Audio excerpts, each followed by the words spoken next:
தம்பி பைக் வாங்கிட்டாருன்னு சொல்லி இன்ஸ்டாவில் போட்ட வீடியோ ரொம்ப ட்ரெண்ட் ஆகி அவரை போட்டு எல்லாருமே கழுவி ஊற்றிக்கிட்டு இருக்கீங்க. நான் அந்த தம்பிக்கிட்ட ஒன்று சொல்ல விரும்புகிறேன். தம்பி, நீ பண்ணது ரெண்டு தப்பு தான். ஃபஸ்ட்டு தப்பு என்ன தெரியுமா? நீ இந்த பைக்கு வாங்கினது, இவ்வளோ காசு கொடுத்து இந்த பைக்கை வாங்கிட்ட அப்படிங்கிறது ஒரு தப்பு. ஏன்னு வைய, நீ இதை ஒரு ஹீரோ கொண்டா வாங்கி போட்டிருந்தேன்னு வைய, மிடில் கிளாஸ் கனவு அப்படின்னு சொல்லி உன்னை இதே தூக்கி வச்சு கொண்டாடி இருப்பானுங்க. ஸோ நீ ஃபஸ்ட்டு பண்ண தப்பு இந்த பைக்கு வாங்கினது. இதே நீ ஹீரோ கொண்டா ஒன்று வாங்கி போட்டிருந்தேன்னு வையே, உன்னை தூக்கி விட்டுருப்பானுங்க. இப்போ உன்னை திட்டினவெல்லாம் உன்னை அணைச்சிருப்பான். அடுத்து ரெண்டாவது தப்பு நீ பண்ணது என்ன தெரியுமா? நீ உடனே உங்கள் அம்மாவை பேச விட்டு ஒரு வீடியோ போடு.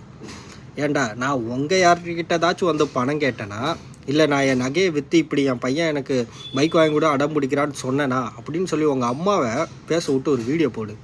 உன்னை திட்டிக்கிட்டு இருந்தால, அவனுக்கெல்லாம் உங்கள் அம்மா செருப்பை கழட்டி அடித்த மாதிரியே ஒரு பதிலாக இருக்கும்.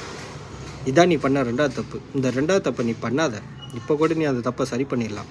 உங்கள் அம்மா பேச விட்டு ஒரு வீடியோ போடு. உன்னை பேசுனவனுக்கெல்லாம் செருப்பால் அடித்த மாதிரி இருக்கும்.